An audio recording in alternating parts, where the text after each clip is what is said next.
What's up, Bucs fans? We're back here at the Pirate Parlay podcast. There's a little bit of hiatus. I had, unfortunately, a death in the family we had to deal with, but we're back and we're in full swing. Offseason is about to get real.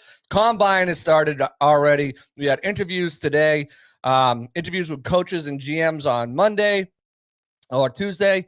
Today was defensive linemen, punters, and linebackers and edge rushers. Punters alluding to my next guest coming on the show.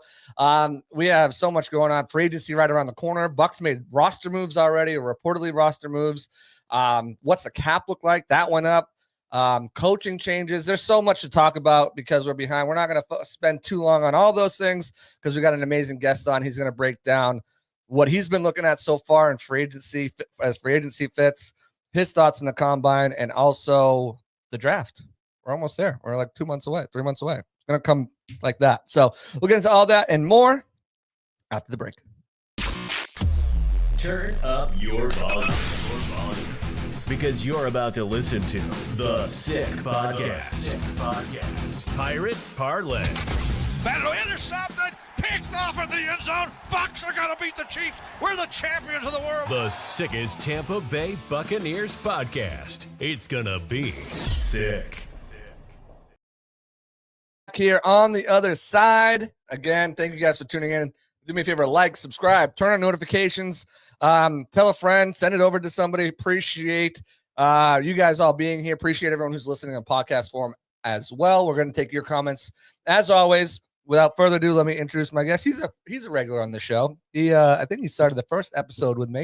He's one of my best friends. He is Mr. Josh Queipo for Pewter Report, and his own Substack, which is phenomenal right now. If you haven't checked it out, you're doing yourself a huge disservice because it has amazing information on contract extensions, free agency predictions. You can check that over at Substack, the NFL according to Q. It's only $5 a month, $50 for the year, and it is worth its price of admission.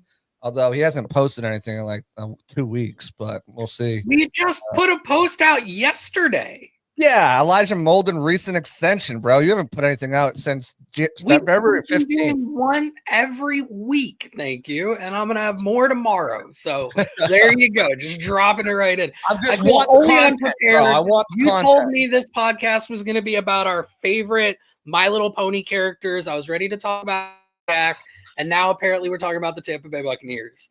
I guess let's dive into it then. Biggest news today was Jordan Whitehead's released. And this is a move me and you both saw coming.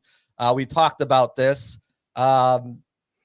It's easy. It's an easy move, right? It's an easy move, even if he wasn't injured and with a neck injury and you weren't sure if he's coming back anytime soon.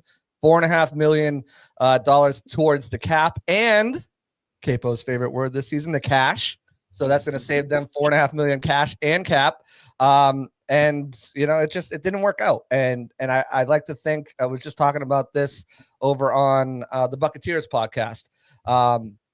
You saw some good stuff in the beginning of the year and then play tapered off. And, maybe that's because of all the jumbling and then he got banged up and injured. But the bottom line is Jordan Whitehead's play wasn't good enough last year. And with Todd Bowles' comments on coming from Tuesday about, Tyreek Smith maybe playing more safety, the writing was on the wall. It was clear. What's the reaction to this? Are we surprised by this? Were we surprised by the timing of it more so? And what's the trickle-down effect? Obviously, if Tyreek's moving there, what does that mean for the rest of the roster? What does that mean for free agency? What does that mean for the draft? Yeah, I don't think that the timing is curious. I think it's appropriate because you have basically the entire league converging in Indianapolis, and it gives Whitehead and his representatives time to hopefully start reaching out to other teams, engaging his market and trying to find him a soft landing spot. As you said, kind of expected, I think, among most of us covering the team, because there's no dead money involved. The Bucs signed Whitehead to is like a 2-year, $9 million deal, $4.5 million in each season. They didn't prorate any of it. They just paid it straight out by season. And this was actually an option. It's not that they were releasing Whitehead. They're just declining to pick up his option for the 2025 season, which effectively makes him a free agent. So as far as Jason Light's comments on Tyreek, Yeah, I think it's interesting. The Bucs I don't think that it means Tyke's not going to be in the slot at all next year. I think the Bucs are doing something similar to what they did with Sean Murphy Bunting when he was in Tampa Bay from 2019 to 2022, where he would play outside corner, right, in base sets, and then he would move into the nickel when Jamel Dean came on as part of the nickel package.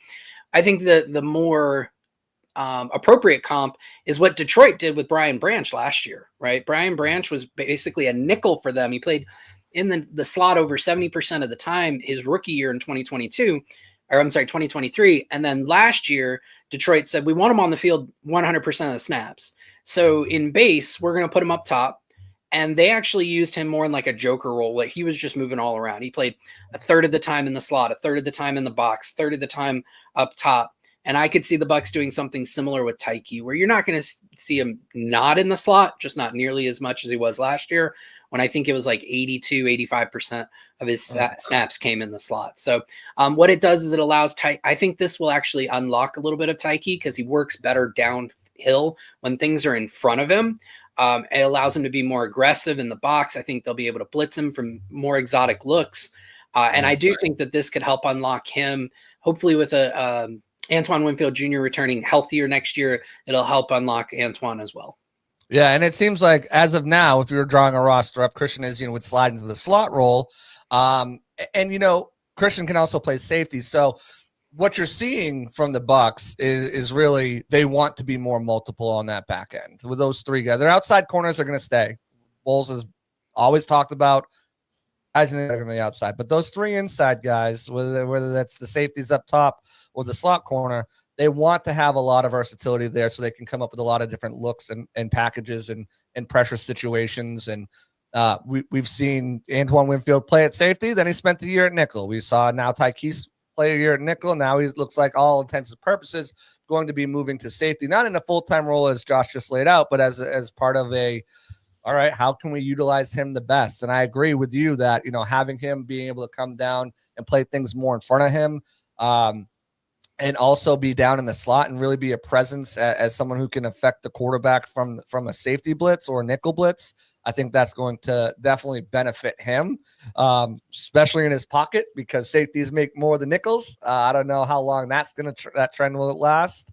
It's getting kind of close now, but again, as the cap goes, so the salary goes, and so the positions that you might not think. So nickel is one of the most important spots in the game right now, especially with three wide receiver sets being so prevalent.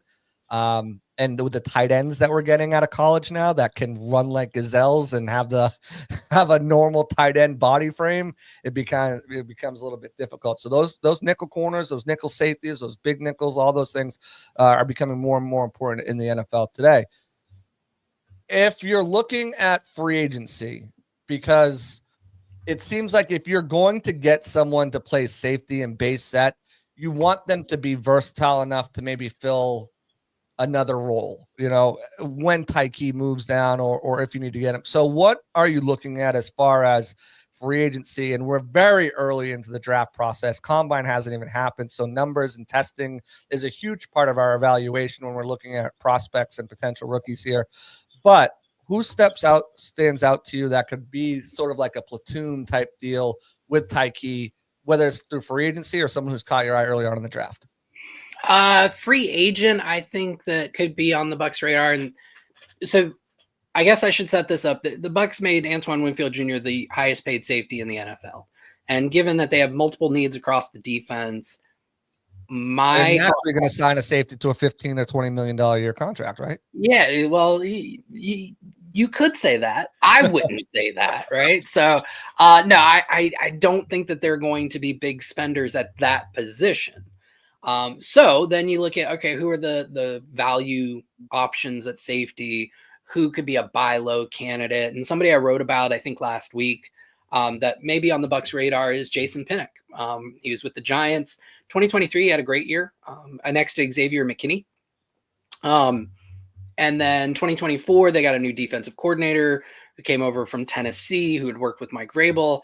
They were spinning Pinnock into like these single high looks, which isn't really his strongest suit. He works better downhill in short areas, and he struggled. And so because of that, I think that he could be a value free agent that the Bucs could buy low on, something like $3 million. So that would be an option there. Somebody who I think is actually getting a lot more buzz than I expected, and I had him as a real value signing, but he may end up costing a bit more than I thought. Doesn't mean that I don't think that he wouldn't be a good fit, but if they really want to put Tyreek in more of a rover role where they're moving him all around and they just need a good slot player, somebody who I think would be an upgrade over Christian Idisian would be Nate Hobbs from Las Vegas. Hobbs is a really strong run defender, which the Bucs prioritize. We know this about all of their players. They want good tacklers. They don't always get good tacklers, but they want good tacklers. Guys who are solid in run defense, who aren't afraid to stick their nose in. And beyond the Bucs wanting that, it's just a requirement for the nickel position these days with how much offenses are running bubble screens, perimeter screens, just things out in the flats. You have to have a really good, strong, tough run defending nickel. And I think Nate Hobbs kind of checks all those boxes. So he's somebody I'm really high on. I've seen other analysts across the league who are kind of in on him as well, which is kind of cool to see. So that would be like one player, depending on how they want to deploy Tyreek at each of those positions, that they could get, for relatively modest amount of cap or cash. And then it would allow them to focus more dollars to perimeter corner, linebacker, maybe even an edge defender. Yeah, I like both of those guys you mentioned too, especially for low cost signings. Nate Hobbs is he's been a little up and down, but again, as you said, he's got that inside outside versatility. A guy who I like, Kendall Fuller. He was with Miami last year, spent last 2 years before that with Washington, but also he grades out, or 4 years rather. He grades out very well in run defense and tackling, something that you really need in that nickel guy. He's another guy who can play inside, outside, and at top. Again, not going to break the bank on you. A guy I really like is Jeremy Chin, but I feel like he's going to get a multi-year deal after a 1-year prove-it deal with Washington. I feel like he'll probably get something. I believe you have him getting either a 2 or a 3-year deal in free agency. Probably around $7.5 million, if I remember correctly. So a guy who I like, who's a little bit less, not too much, about $2 million less.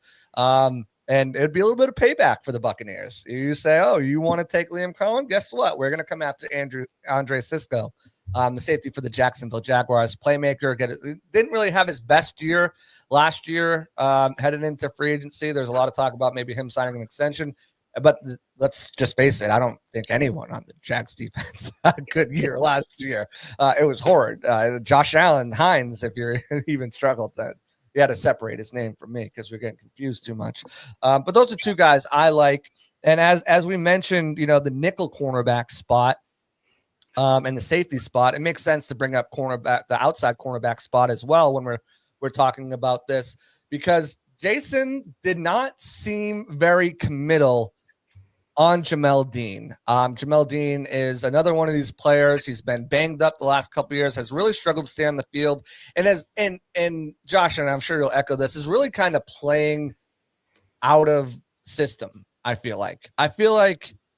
With Jamel, he's much better suited as a press man, coverage cornerback. And that's where his strengths really lie, where you can utilize his speed, he can utilize his physicality.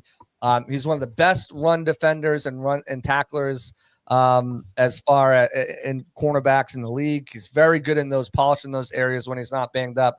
But again, they can save about $8.5 million, I believe, if they let him go. This draft is not really loaded with corners that you can look at and be like, these guys are pump and play starters. I know the Bucs like Malachi Starks out of Georgia. He can play safety inside, and they also see that he feel like he can play outside from what I've heard. So that might be Benjamin Morrison is the other guy who's got he obviously got banged up, but he was, touted as maybe a top 10 pick.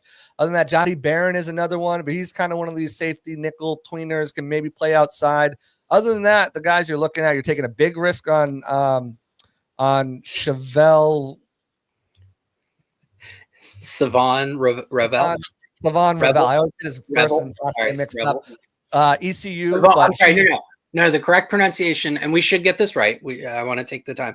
Savone Revel. That is Savone the correct Revel. way to Savone pronounce it. Revel, cornerback out of Out of ECU, ECU. dealing with Yep. an injury, but again, he'd be much higher in the draft. Looking at free agency, I know there's a guy we both really kind of like for this Bucs team if they go that route. What do you think Carlton happens? Davis. Yes, CD3. What do you think happens at the cornerback position? Do you think maybe there's some sort of situation where they come to a contract restructure or a resolution with Jamel Dean? Do you think the writing is on the wall like it was for Jordan Whitehead? And then looking at free agency and the draft, I mean, there's been some names thrown out there. Travarius Ward is one that Bucs fans really want, but would fit really well, but it's going to cost some money. Where are you looking at this whole outside cornerback situation across from Zion McCollum? Okay, so starting internally with Jamel Dean, I think it's honestly a tough decision. I know a lot of people are like, he's as good as gone. It's an easy I don't think it's an easy decision. I think there are a lot of things in the comments. Yeah. I think because cornerback is set for a market reset. So you're about to see probably a lot of deals that push up the average cost of just a league average corner in the NFL. And because of that, the contract that Jamel Dean signed just 2 years ago is going to look more like a bargain than it has over the last couple of years. The Bucs don't need to save the cap space. The cash payout this year, I want to say, is $13.5 million next year. None of that's guaranteed. Yes, they can save a little over $8 million on the cap if they let him go, but all you're doing is opening up yet another hole. I think you can really see the value that Dean has on the field by looking at what happened when he wasn't on the field last year. And that is the Bucs got tore up when Josh Hayes and Tyreek Funderburk were in his place, right? Nice. So if you're looking at trying to make the defense better, the defense with Jamel Dean off of the roster is not as good as the defense with Jamel Dean on the roster. With that said, if you're looking for more consistency at the position, there are some opportunities in free agency to find that. Charvarius Ward, absolutely. I would say he's top of the market when it comes to cornerbacks. Byron Murphy Jr. from Minnesota is going to get more money than Charvarius. He's a little bit younger, and he's got more ball production. But for my money, Ward's the better player, in my opinion. I also like Paulson Adebo, who is probably going to be at a discount because he's coming off of a bit of an injury-plagued year, down year from a production standpoint, playing on a bad Saints team. So I think that there are some options. So with Dean, I would say it's probably 60-40 he's gone, whether that's a trade for a late day 3 pick or just releasing him outright. But I don't think that it's as cut and dry as a lot of fans think that it might be. And I bet that the Bucs are probably going back and forth on it, still trying to figure out what's the best route there. The thing is, if you keep Dean, it's going to be hard to attract somebody like Adebo or Charvarius Ward because there's not a clear path for your top 3 corners. And what are you taking your $13 million corner in Jamel Dean and saying, okay, now you're the bench guy? Like you're first off the bench. I don't know if that's a great allocation of resources. In free agency, those are the top 2 names for my money. There are some other corners who I like, just aren't Bucs fits. DJ Reed, too short. Asante Samuel, just not quite tall enough, although I love the ball production. Russell Douglas. I think he's a little too old, and I think he's on the decline. Yep. One that I'm kind of interested in is like I like Michael Jackson. Yep, from Carolina. That's one who I think is interesting. He has a lot of starting experience, although I wouldn't sign him to be the starter. I'd sign him to be depth in case you lose a starter. Kind of roles. Exactly. So those are some of the guys there. I will disagree with you on one of the things that you mentioned earlier, which is I actually like this cornerback class in the draft so far from what I've seen.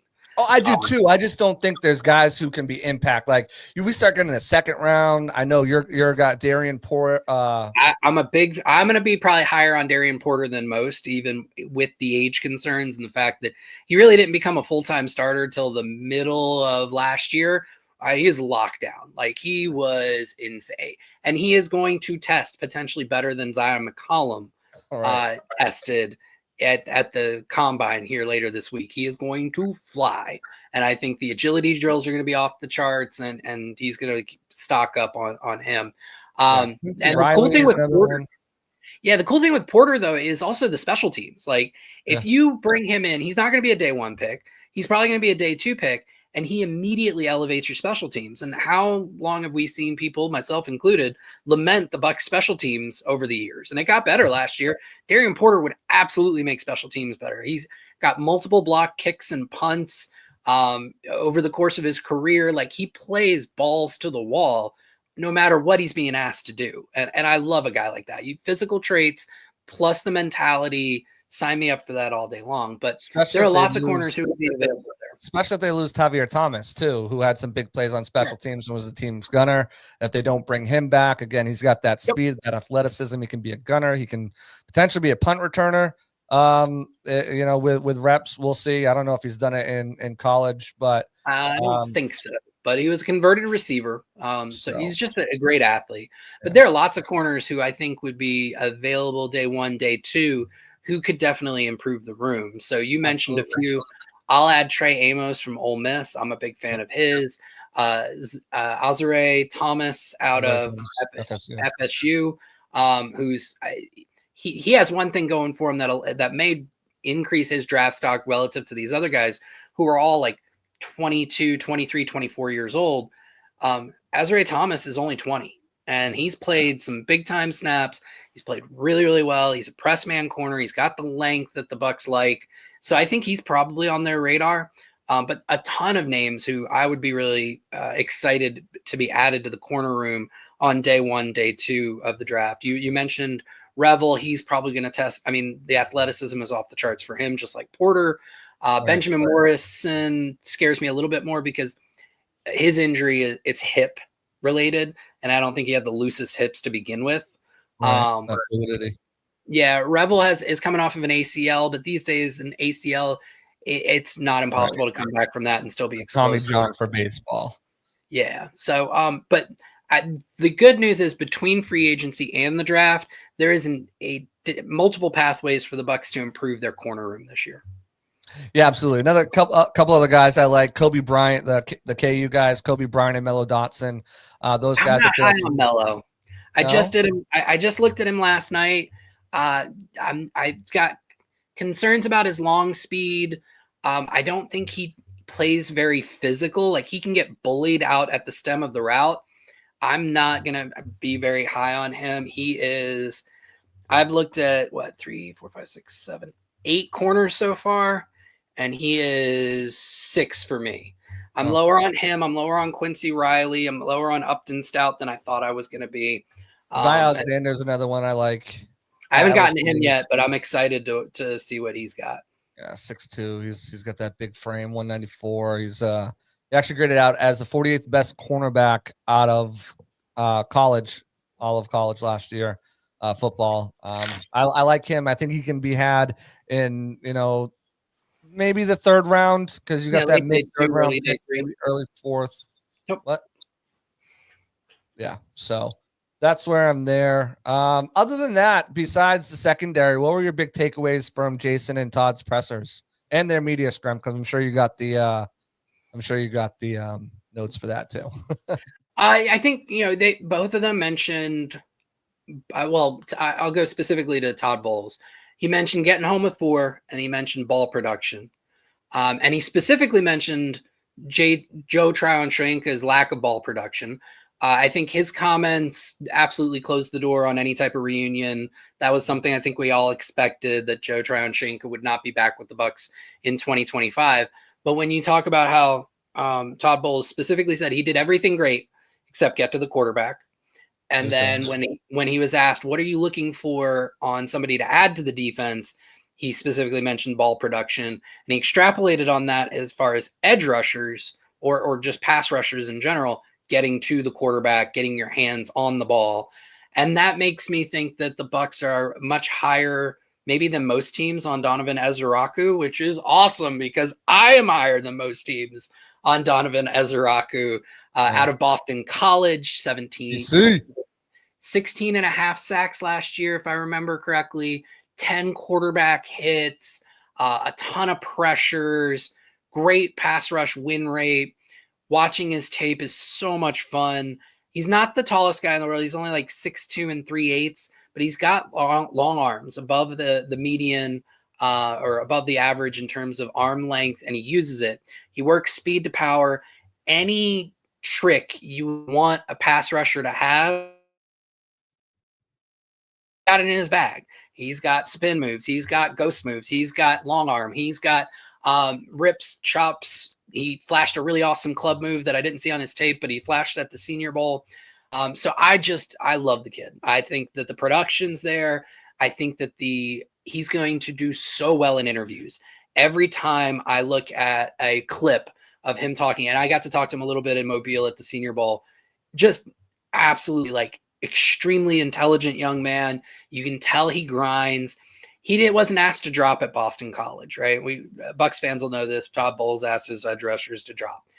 I asked him about that. I said, hey, that's actually a big thing in the league, not just with the Bucs, but like with all these sim pressures, edge rushers are being asked to drop into coverage more and more often. How do you feel about it? He's like, man, I knew that was going to be something that's going to be asked of me in the NFL. So I made sure to go practice with the linebackers, practice with the cornerbacks, work on my footwork so that I'm ready to drop. Like, I want this kid on a team that I cover. Like, because I think the sky's the limit for him. There were some questions about his size.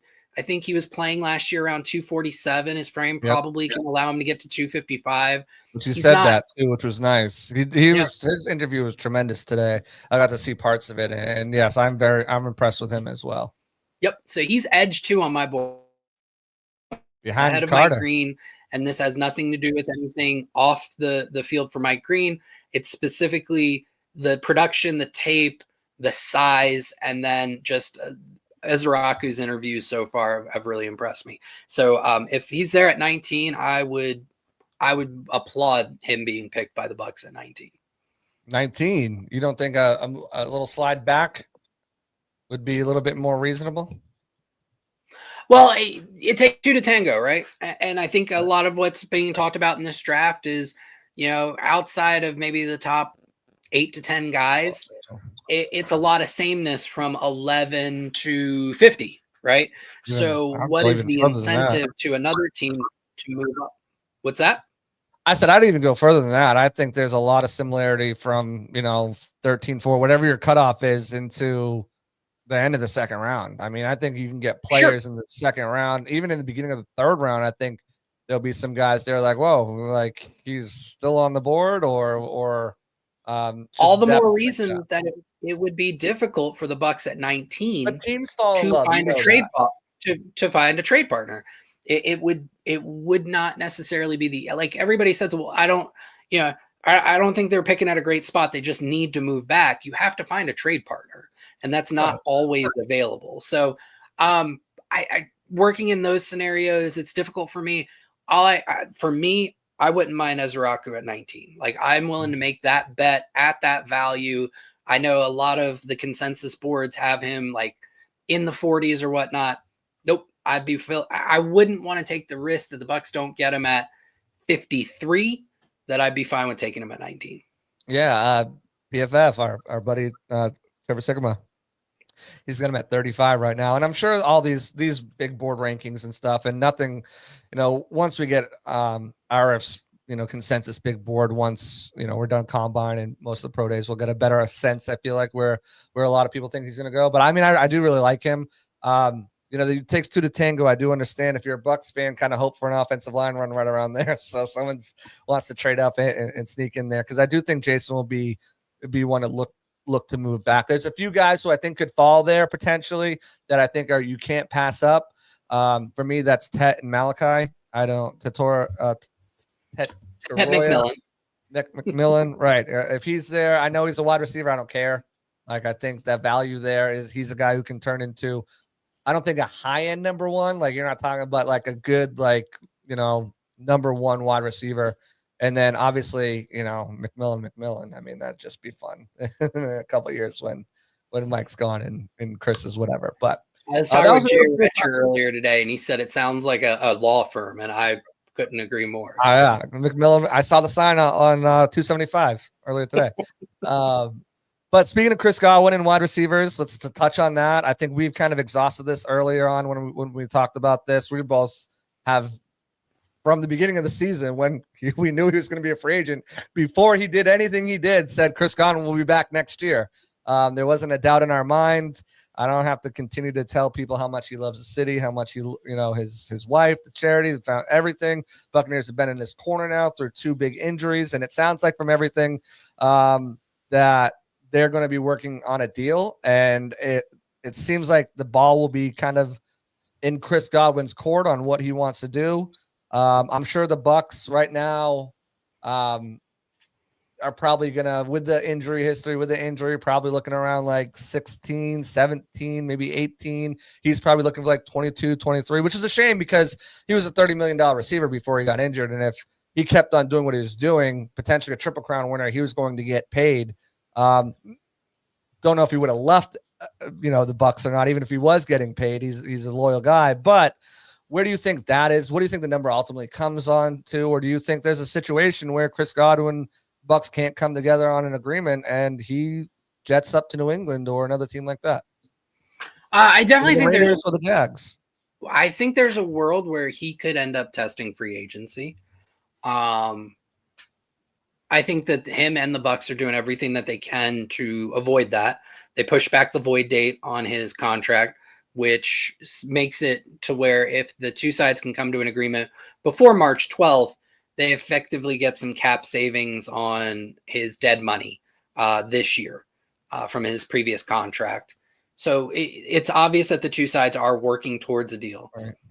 I think they were most likely further apart on their initial kind of trading numbers. I have no inside information on this. This is just me kind of putting on my negotiating hat. I think Chris probably opened at 25 and the Bucs probably opened at 16. And they're going to have to find a way to get in the middle there. I think I'm the only analyst who sees the ultimate deal for Chris Godwin being less than $20 million. And that probably only happens with the Bucs because the wide receiver market and free agency is a little bit shallow this year at the top. And I haven't gotten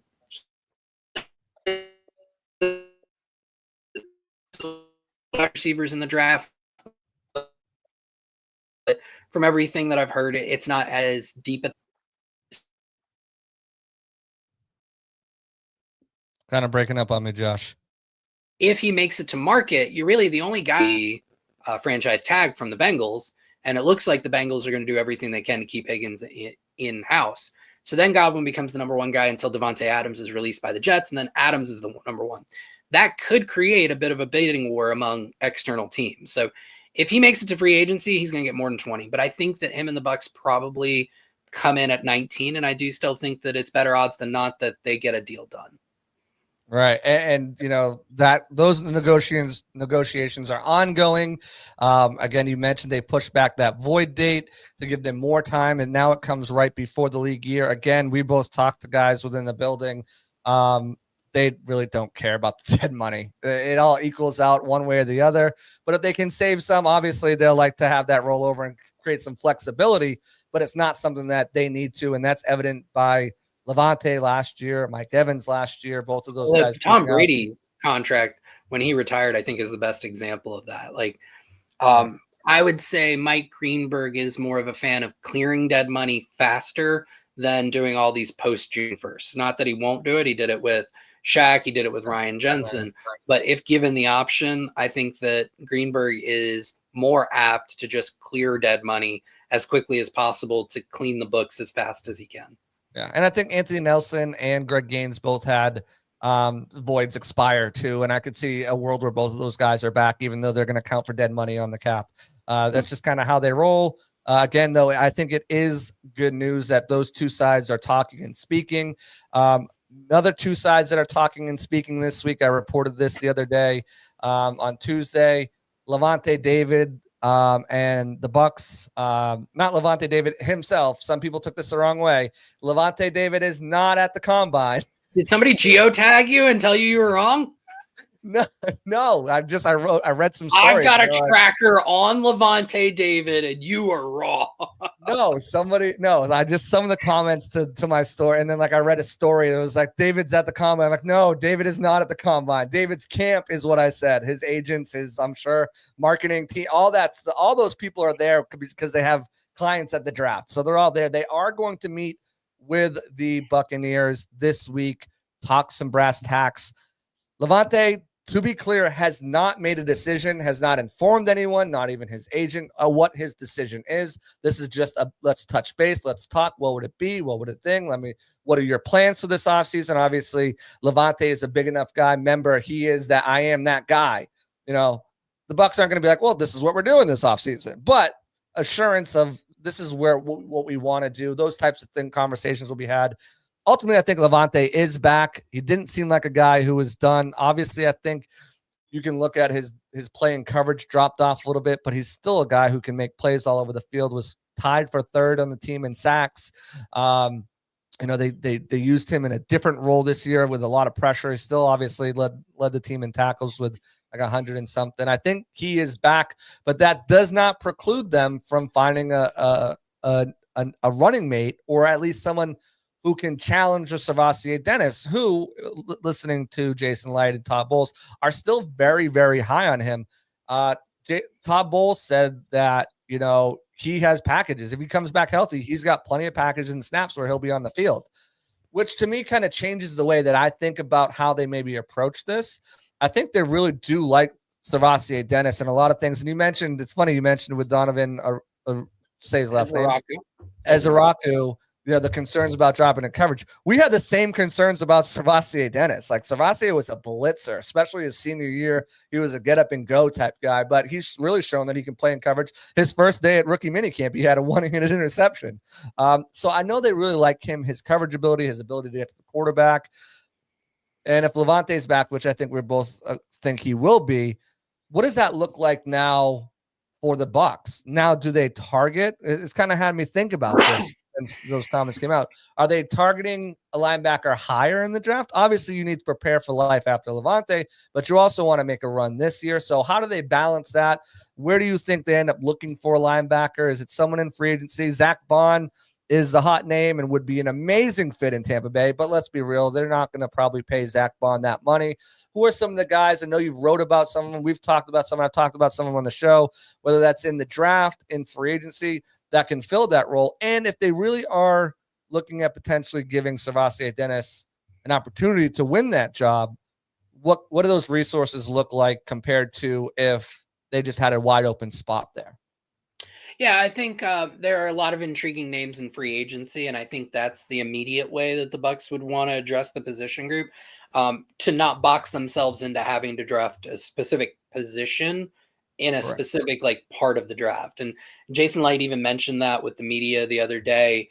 He said that the roster it's for the most part in a position where he can kind of take best player available when he's drafting. And I read that to mean it will be in a position, so they will address some needs at free agency to where they feel good about their starting 11 on both sides of the ball. And then it becomes, well, who gives us the best opportunity to just improve and potentially turn one of those starters into a high-end backup? So the names in free agency that I'm particularly excited about, Jamian Sherwood, who from the Jets, I think he's kind of a do-it-all linebacker. My question before you move on from him, my question for you is, obviously we know what you think. And if you guys want to know what Josh thinks he'll get on the open market, you guys can go to Substack and download the NFL According to Q, and he's got he's broken down position by position. About the top 15 to 20 guys at that position. There are some guys that he doesn't have on here who I'll harass him on because I want to know what he thinks they're going to get. But if you just want to know the consensus top free agents available, you guys can check that out over there. Again, $5 a month, $50 for the year. Great price, great content over there. You have Sherwood at 3 years at $32 million a year, projected APY $10.6 million. Are you concerned about Sherwood's 1 year production? Does that concern you at all? No, I think the traits have been there. I think that he's steadily been getting better. And the I mean, it's cliche, but the tape doesn't lie. Like, it wasn't that he got this amazing like statistical production that doesn't match up with his tape. I think he works well in space. I think he can blitz. I think he holds up well in the run. Like, he just, like I said, a do-it-all linebacker. Is he like the best linebacker in the world? Is he Fred Warner? No, but he can certainly improve what was an atrocious linebacker room last year in general. So he's somebody I like. Tyrell Dotson is kind of a low-key guy. He played for, Seattle and Miami last year. I think he's got some coverage skills. Ernest Jones just really moves well in space. I like Ernest Jones a Ernest lot. Jones is really interesting. He started the season with Tennessee. Well, started the season with the offseason with the Rams. Then I'm talking about where he actually ended up playing. Right. He started the year in Tennessee. Tennessee had the lowest amount of yards given up in between the hashes from 0 to 10 yards from the line of scrimmage in the passing game last year. Like, the lowest amount given up. And I saw something from Matty Brown, who covers the Seahawks. He's got a wonderful podcast, the Seahawks on Tape. And he was listening to a podcast about how AI is changing the world of soccer. And he made some really cool, logical parallels with football. But basically the idea in soccer, it's hard to measure right now defense in soccer, because so much of good defense is just preventing things from happening. And that's not something that you can statistically measure very well. I think a lot of that can, and Matty made this, I want to attribute it correctly, Matty Brown made this parallel to football and linebacker play. And I think it's such a wonderful way of looking at it. So much of linebacker play isn't necessarily, was he targeted in coverage and did he allow the catch to be made? Because a lot of that is just nearest defender. It doesn't necessarily match up with coverage responsibilities, but it just goes down to like, what did you prevent from happening?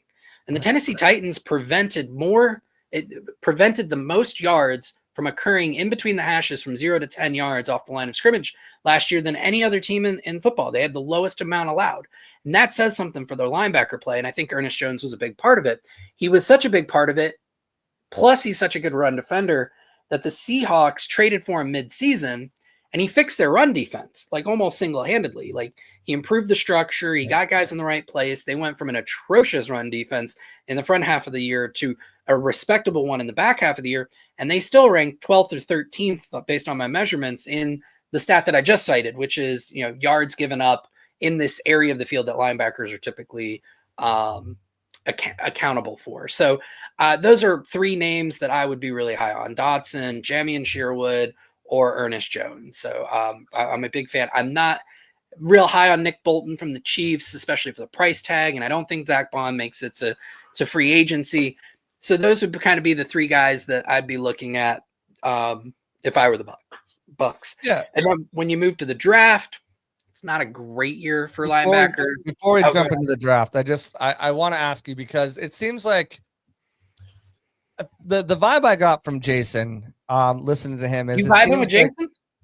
Yeah, vibing with him. Vibing. I like vibing. It seems like that this might be a year where it's almost like a page out of Belichick's book, where you sign some of these veterans who might be a little bit long in the tooth, or you instead of going out and getting you have, like I said, mentioned, 10.6 APY for Sherwood, 14.5 for Jones, somewhere around there. Instead of spending over the big money on one guy, maybe flooding. And I think Peter Report talked about this, and this is something I watched Belichick do for 20 years. And obviously Jason Light worked with flooding those positions. So when it's next man up, it really is a next man up. Instead of going from an A to a C player or an A to a D player, it's more of an A to a B player, someone who can step in, as you mentioned, a high-end backup, right? So do you think that, especially linebacker, consider Levante's coming back, likely probably around $7 million a year, that they would invest $10 to $13 million a year at the other linebacker spot, especially with the way they talked about Savasier Dennis? Or do you think it's going to be more of that, let's throw stuff at it with a guy like Terrell Dotson that you brought up, who I think, and again, I hate to give all your stuff away, is 4.33 a year. Yeah. Yes. 3 year, $13 million. Yeah. Well, I think that you bring up a really good point. For the same money that Nick Bolton's likely to get on a per year basis, you could have Sherwood and Dotson, right? Because Bolton, I think I've got at 15 million. I think most of the public sites have him around the same. Well, I've got Sherwood at 10.7 and Bolton at 4.3. If you add those up, that's $15 million a year.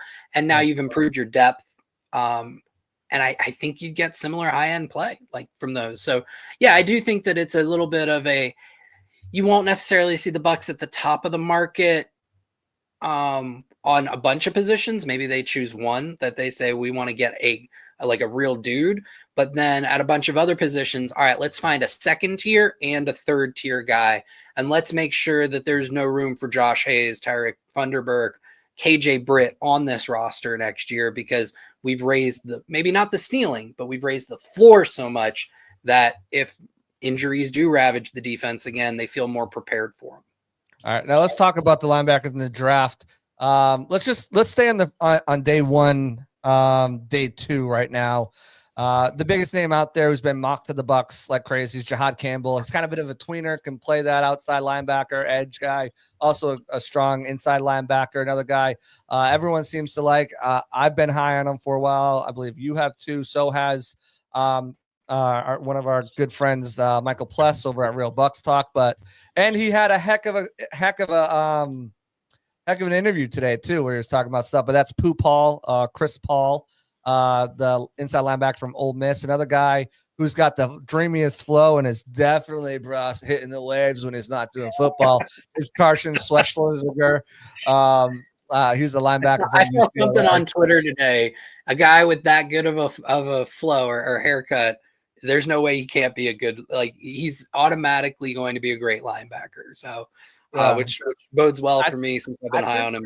And then I saw Trevor. He was like, I didn't know I was covering the 2025 NHL draft. Or he's like, some with wings like that. Like, I'm not sure where I am. But those are the guys that I think jump out to a lot of people right now, as far as options for the Buccaneers if they go early.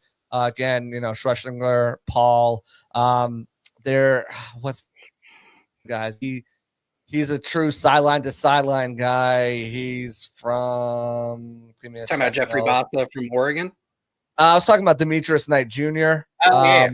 And then Jalen Walker is someone who is mocked frequently to the Bucs. That started to cool down a little bit now. Tweener again. He's like Jihad Campbell, a little bit of a tweener from Georgia. If you're looking at day one, day two, I guess even in the third round, we'll throw out Jeffrey Bassa, who played with Bucky Irving. He's a speedy guy, good in coverage, and Barrett Carter too from Clemson, who probably would have been a second round pick if he came out last year. Decides to stand off, and he's being projected third to fourth round right now. What are your thoughts on some of those guys? And really, if you're gonna go double dip and go early in the draft, what are you looking for? Which one of these guys you think would be the best guy to come in here? And I don't know. I don't want to say plug and play, but find a role for utilization in that first year to make it worth the second or first or third round pick. Yeah. So what colleges are asking linebackers to do these days doesn't translate real well to the NFL level, to where you will hear analysts talk about a guy's ability in coverage. Yeah, you can glean a couple of reps here and there, but nobody does it consistently enough that I trust any of it. Like when I see somebody says, "Oh, they're great in coverage," I'm like, they're not going to be great in coverage next year. They're going to look like dog shit in coverage next year at the NFL level. You just don't see rookies who really do that very well. Green Bay had somebody this past year, and his name's eluding me right now. Yeah, Edgerrin Cooper, who is maybe probably the best. But Peyton Wilson was pretty good too. Yeah, I guess maybe, but you just don't see that very often. So for me, I'm putting a priority on functional movement in space, like how smooth are their hips, how well can they turn and run, and I'm lower on Jihad Campbell than most. He's not my linebacker one. I think he's everybody else's. I've got Paul as my number one. I think he really moves smoothly in space, and I'm expecting some really good numbers from him at the combine, and he's the guy I would trust the most. Schweschinger's number two for me. None of these guys are guys I would want to take on day one of the draft. And I genuinely feel like if that's what I'm looking for, which it is, somebody who's willing to play downhill, quick twitch, just willing to really try and blow stuff up at the line of scrimmage, and can move well in space.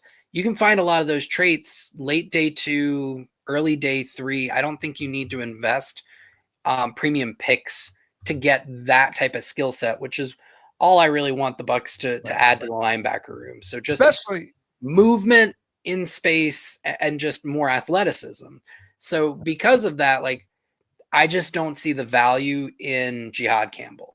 I do like Russian Drill. I do like Poop Hall. I do like Jeffrey Bassa. I haven't gotten to a full eval on Knight. Cody Simon out of Ohio State, somebody I'm pretty high on. Teddy is a guy that they talk to. Danny Stutzman is a guy. Teddy Buchanan, he's a guy I turned you on to. I know he's on your radar too, out of Cal. Yep, I really liked Buchanan. I like him less since he cut his hair. And that's part of the reason why I bumped Schlesinger up, is because of the fluff. So, you know, it look good, play good, you know, feel good, the whole 9 yards. Or I think I got that out of order there. So those would be some of the guys that I'd be looking at. As far as Jalen Walker, if the Bucs had a really specific and focused plan for how they were going to use him and get the most out of him, I'm not going to bet against an athlete of his caliber. It's a big bet, though. Like, that is one where the ceiling is sky high, but the floor is so low. So they've got to have a very specific and nuanced plan for how they want to use him. I would trust Jason Light and Todd Bowles with that, though. So if they pick him, I'll applaud the pick, because I will have faith that the team has a really good plan for how they want to utilize him. Right. You know, I mentioned at the top of the hour, who spoke today was defensive linemen, defensive ends, and punters and linebackers. So I got to talk a little bit of punter talk here if I got you on here. The Bucs did talk to both of the punters at the Combine, James Burnett from Alabama and Jeremy Crawshaw from Florida. Although neither of those guys are the guys that's on the top of my list. Guy at the top of my list, if they're going to draft a punter in the late rounds or whatever, is Nebraska's very own Brian Buschini. He's a Nebraska guy and he's a punter. And he's from a... Buschini sounds like a good Italian name. My mother's full-blooded Italian, so that's great. I haven't gotten a chance to look at any of the punters. I know I'm got this shtick that I am the punter guy, but you know, I'll say I saved the best for last. Matt Matera, Pewter Report, got a really great video of Jeremy Crenshaw from Florida. He asked him a little bit about like the best places to play that he's played, right? Like the best stadiums.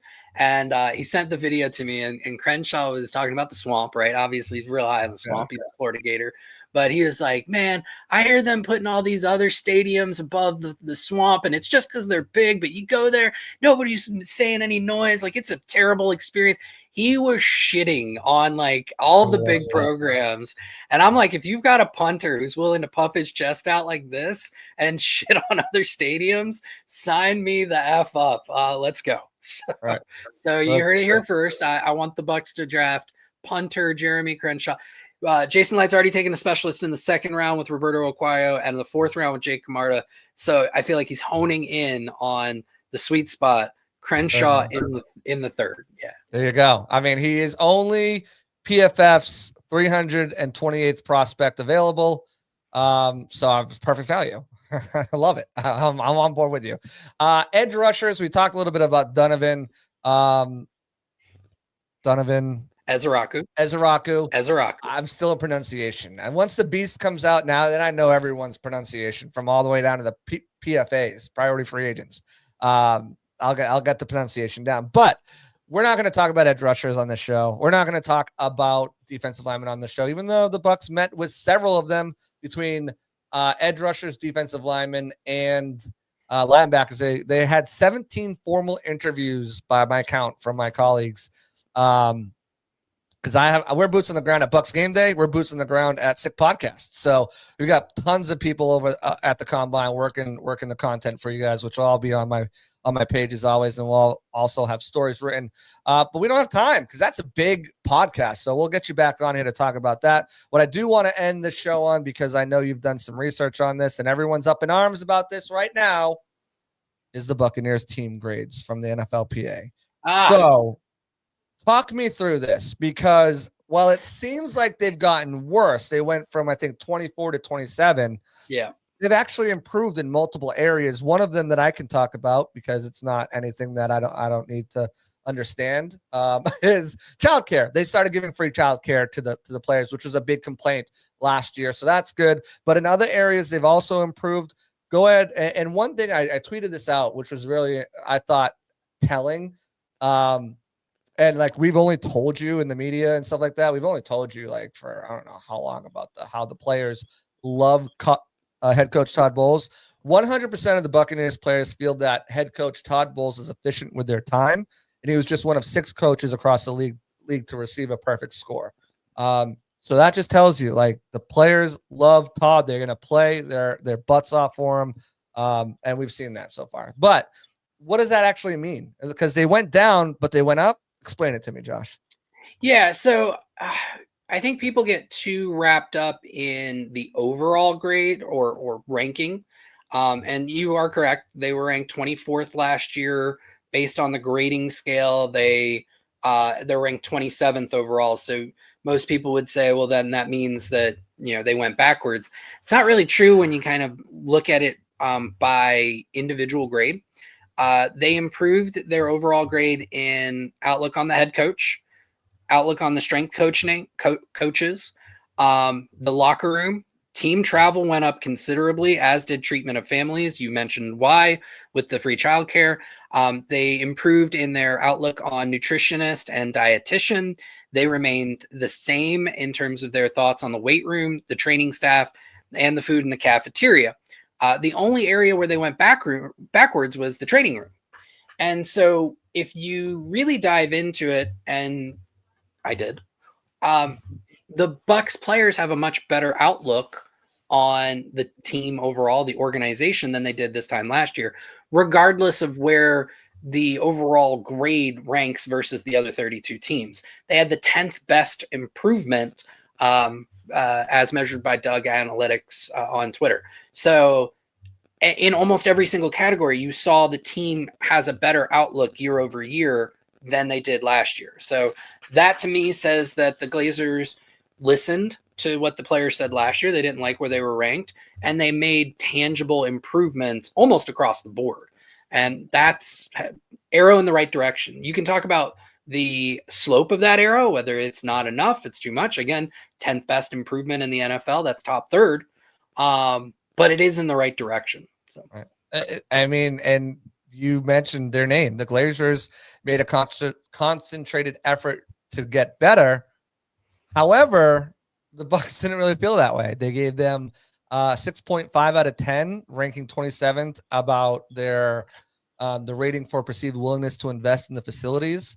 And to be fair, the Glazers, there's really not much they can do. They're not in the middle of nowhere where they can just be like, oh yeah, sure, let's just add on to the building and make a bigger work. They are in a footprint where they really cannot expand much on what they would do to make a locker room bigger or anything like that. And again, you got to kind of look at it this way: is a lot of these college kids are coming from state-of-the-art locker rooms, and where it's so much else is going on, where the NFL is they don't have UCF's pool and state-of-the-art locker rooms and the Gators and stuff like that. So those things or whatever. But the thing that jumped out to me was the players feel that the Glazer family slightly contributes to a positive team culture. Was 27 out of 32. That was interesting. And then 26 out of 32, they ranked as far as the players felt they were somewhat committed to building a competitive team. That one's interesting to me. The other thing that I think is really important here is each player has their own idea of what that looks like. And this is across over like 1,500 players across the NFL. Sean. So it's very much a subjective grading scale. Right. It's not objective, which makes it even more difficult to understand. I mean, the Chiefs have one of the worst grades year over year, but their players don't really leave unless they just can't afford them. Right. So like, and you see that across multiple organizations, including the Bucs. Like, if the Bucs really were so bad, why does everybody resign? Right. Why did Mike Evans take less money to stay? Like, why are the Bucs always in the conversation about having one of the best locker rooms in the NFL and one of the best team chemistries environment? So yeah, I definitely get what you're saying. I think the way you put it is each player has it in their mind what it's supposed to look like and what they want it to look like. And that's going to vary in results all over the place. The good news is the Bucs improved, even though they didn't improve. So step in the right direction, and they'll have their opportunity to, add some new pieces to that puzzle for the survey next year, which will be fun. And we'll be detailing here every week here on the Pirate Parlay podcast. We'll be detailing, obviously, every step away from free agency. We're 14 days away, 15 days away from free agency opening up, and 2 months now from the draft. So it's going to fly by. It's going to be quick. We're going to be there before you know it. Josh, I want to thank you so much for coming on. As always, I appreciate you. You know that. Plug yourself. Tell them I've already done it for you a few times. Plug yourself. Go ahead and tell people where they can find you. Yeah, so writing at pewterreport.com. So that's where you get a lot of the Bucs information from yours truly. And been doing a little bit more video format for them. I've got a 3-video series on the Bucs YouTube channel on kind of roster, cap management, how much the Bucs probably have to spend in free agency. And then if you're looking for content that goes well beyond just Bucs specific, if you're into contracts, the salary cap, or just really want to know how much external free agents may cost your favorite team in free agency, as well as, I want to say 124 or 126 extension projections for guys who will be free agents in 2026. You can go to Substack, look up the NFL according to Q. So I'd like to think a really reasonable price, $50 for the entire year, or $5 per month. And JC is absolutely wrong. We are putting out content once a week in a kind of a newsletter format with some additional posts as things come up. I'll be writing, it'll be out in the next 48 hours about some of the players who were recently allowed to seek trades.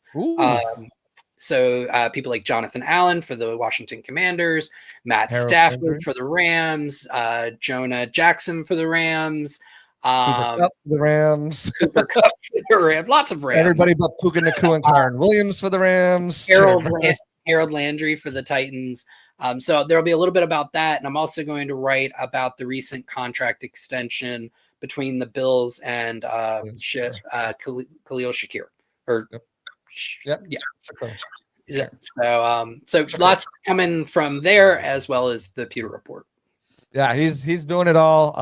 Guys, definitely check out that Substack. Obviously, if you're watching this and you're a fan of Bucs and you pick up all the media coverage, you know who Josh Queipo is. And if you don't, better recognize sucker. Josh, thank you so much. I appreciate you. We're going to put you backstage real quick while I pay the bills. And then we'll get out of here. So first off, I want to thank you guys for tuning in. And as always, like, subscribe, turn notifications. Everyone listening to the podcast edition. We're going to be consistent from now on. Again, I had some a few deaths in the family. We're moving forward past that, but we'll be back here every day, Wednesday, 7:00. Never know who we'll have on. Never know what we're doing. But I want to thank all of you guys for tuning in. I want to thank my sponsors, starting with FanGo Tickets. You're tired of getting blitzed by big ticketing companies? Turn to FanGo, your exclusively locally owned and operated Tampa Bay ticketing partner that offers fans like you full transparency. They prioritize fair pricing, no hidden fees, so Tampa fans can enjoy events without unexpected costs. Visit fangotickets.com for unbeatable prices, personalized seat selection, and local partnerships that'll take your game day to the next level. FanGo Tickets, your number one source for live events in Tampa Bay. And I will tell you, I recently used FanGo Tickets. First time using them. I got Miami International and Orlando Football Club, whatever it is, Orlando Sun. They were in town. My son's a big Messi fan. For me, it's another chance to see a GOAT. I've seen LeBron, I've seen MJ, I've seen Brady, I've seen, some of these guys. So I got a chance to see the GOAT play in person. I'm going to take it. We went there. FanGo by far had the best ticket prices. StubHub, Ticketmaster, TickPick, Game Time, all those apps, I don't care. They have nothing on FanGo. FanGo, best prices, and they break it down so you can see it. They just partnered with Glory Days, so there's so much more stuff going on. Check out FanGo for your tickets. They are doing amazing things. More partnerships to come, including hotels and other stuff like that. Check them out. And as far as it's starting to heat up a little bit, we had a beautiful Tampa day today. Absolutely gorgeous day today. But it's going to get hotter. And when Florida heat hits hard, trust Mosley Heating and Air to keep you cool and comfortable. With over 25 years of experience, their family-owned business knows what it takes to keep your home's HVAC system running smoothly. Need a repair, a new system, a maintenance plan, they've got you covered. Call Mosley Heating and Air today at 813-230-3742 or visit them online at www.mosleyheatingandair.com. Mosley Heating and Air, where comfort meets reliability. Get those ACs moving now before the hot weather starts to come. That's going to do it for me. I appreciate you guys so much for tuning in to another edition of the Pirate Parlay podcast. Appreciate Josh Queipo for coming on, breaking down some insights, some news, insights, and sounds from around the NFL and the Bucs. That's going to do it for us here. We'll catch you next week at Wednesday at 7 o'clock. We're out of here. Peace out. See you later. And that's a wrap. Hope you don't miss us too much until next time. Follow the Sick Podcast Pirate Parlay on YouTube, Facebook, Google Play, and Apple Podcasts.